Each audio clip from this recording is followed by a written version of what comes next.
সব জায়গায় তো ভারত। কে এমপি হবে, কে মিনিস্টার হবে, কার চাকরির পদোন্নতি কখন হবে, কোন জায়গায় হবে, এ তো আমাদের দেশ নির্ধারণ করে না। এমনকি আপনারা জানেন আমাদের নৌবন্দরগুলি কি অবস্থায় আছে অনেকেই জানেন না। যদি আমাদের দেশের কোনো জাহাজ মাল খালাস করে, সেখানে যদি ভারতের কোনো জাহাজ আসে, আমাদের জাহাজ সরে যেতে হবে, ভারতের জাহাজকে মাল খালাস করতে দিতে হবে।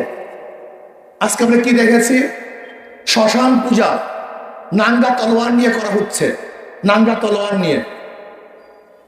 আবার নিউজ দেখছি যে শ্মশান পূজা উদ্দীপনার সাথে উদযাপন করা হয়েছে, বিবিসি নিউজও করছে দেখলাম, এবং অনেক নিউজে দেখছি। আমি প্রশ্ন করতে চাই, আমি ধর্মীয় ব্যাখ্যা চাই। শ্মশান পূজা তলোয়ার নিয়ে করা হয়, এর ধর্মীয় ব্যাখ্যা আমরা চাই। যদি ধর্মীয় ব্যাখ্যা না দিতে পারে তাহলে আমরা মনে করব এর উস্কানি, এবং যারা এর পক্ষে নিউজ করেছে তারাও এদেশের নাগরিক নয়, এরা এদেশকে ধ্বংস করার চক্রান্তে লিপ্ত। মন্দিরে যারা আগুন দিয়েছে, আপনিও তদন্ত ভিত্তিক তাদেরকে বিচার করেন, আমরা এটাও দাবি করছি। আর যারা অবৈধভাবে দুইজন শ্রমিককে হত্যা করেছে, বাংলার জমিয়ে তাদের বিচার করতে হবে। আজকে আওয়ামী লীগ সরকার ক্ষমতার বিনিময় বাংলাদেশের মুসলমানদেরকে মোদির কাছে গোলাম হিসেবে বিক্রি করে দিয়েছে। এদেশের মুসলমান স্বাধীন নয়, সমস্ত মুসলমান বিক্রি হয়ে গেছে। তাদের গলার মধ্যে গোলামের জিনজির লাগিয়ে দেওয়া হয়েছে। আজকে Dhaka university, Nawab Salimullah, donkey university মুসলমানদের জন্য ইউনিভার্সিটি করা হয়েছিল। সেখানে মুসলমানরা নামাজ পড়তে পারবে না, ইফতার করতে পারবে না, সেখানে পূজা চলবে, মঙ্গল শুভ যাত্রা চলবে। এটা বাংলাদেশের মানুষ মানতে পারে না, মানবে না ইনশাআল্লাহ। আজকে কি দেখেছি, হিন্দু পণ্ডিতরা বক্তব্য দিচ্ছে যে 20-30টা তলোয়ার নিয়ে, 100 তলোয়ার নিয়ে যদি দাঁড়িয়ে যাওয়া হয়। শোনেন বক্তব্য, কেন? এর কারণটা কোথায়? এই বাংলাদেশ কখনো কোন অবস্থাতেই সাম্প্রদায়িক সৌহার্দ্যতা বিনষ্ট হয়নি, আমরা হতে দিতে পারি না। আজকে ভারতে নির্বাচন চলছে, সব মোদির কারসাজি। আমি মনে করি এটা সব ইসকনের কারসাজি। এদেশে সাম্প্রদায়িক দাঙ্গার ভিত্তিতে ওই দেশে তারা ভোট ক্যারি করার এইটার ষড়যন্ত্র আওতায় নিয়ে আসছে।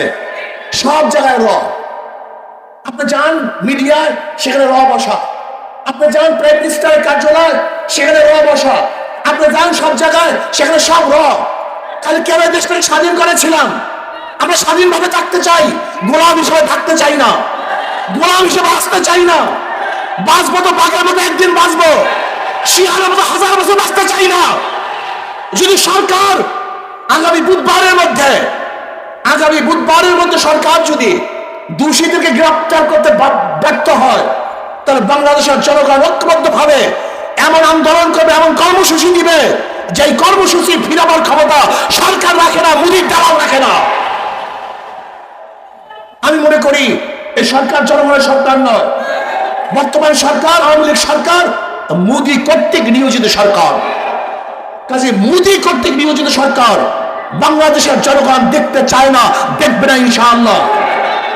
আজকে শিক্ষার ব্যবস্থার অবস্থা দেখেন, কালকে রাত্রে দেখলাম সেখানে বিভিন্ন পূজা আশ্রয়ের কথা নিয়ে আসা হয়েছে। আজকে আমাদের কোমলমতি বাচ্চাদেরকে ড্যান্স গান শিক্ষা দেওয়ার সম্পূর্ণ ব্যবস্থা করা হয়েছে। আজকে কোমলমতি বাচ্চাদেরকে কিভাবে প্রেম করতে হবে, বন্ধুদের সাথে কিভাবে হাত ধরে হাঁটতে হবে, সেই শিক্ষা দেওয়ার জন্য তারা প্রস্তুতি গ্রহণ করেছে, এবং শিক্ষার সিলেবাসের মধ্যে তাও নিয়ে এসছে। কি চলতেছে? এইভাবে দেশ চলতে পারে না। আজকে আপনি দেখেছেন যে খাগড়াছড়িতে মৈত্রী সেতুর নামে ভারতের সাথে বিশাল সেতু করা হয়েছে। আজকে বিবাড়িয়া থেকে বিশাল রোড ভারতকে দেওয়া হয়েছে। তার মানে তো এরকম মনে হয় যেন অচিরি ভারত এদেশ কন্ট্রোল করবে, এদেশ শাসন করবে, সেই পূর্ব প্রস্তুতি চলতেছে। আমি বলবো আওয়ামী লীগ সরকার, আপনি ক্ষমতার জন্য গোলামি করতে পারেন, কিন্তু বাংলাদেশের জনগণ কোন অবস্থাতেই ভারতের গোলামি করবে না, করতে পারে না ইনশাআল্লাহ।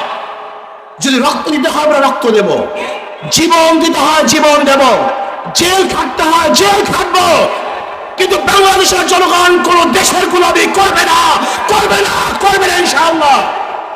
আমরা পাকিস্তান থেকে স্বাধীন হয়েছে, তার আগে ভারত থেকে স্বাধীন হয়েছে।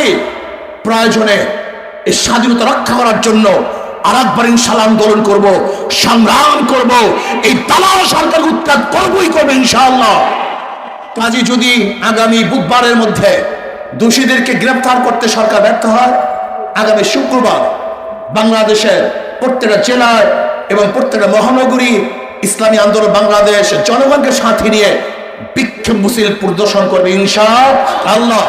আর যদি এরপরে সরকার ব্যর্থ হয়, তাহলে পরবর্তীতে এমন কর্মসূচি দেব ইনশাআল্লাহ। বাংলাদেশের জনগণ এই ইস্যুতে রাস্তায় নামবে এবং দোষীদেরকে গ্রেফতারের জন্য সরকারকে বাধ্য করবে এবং এই অবৈধ সরকারকে বিদায় করতে বাধ্য করবে ইনশাআল্লাহ।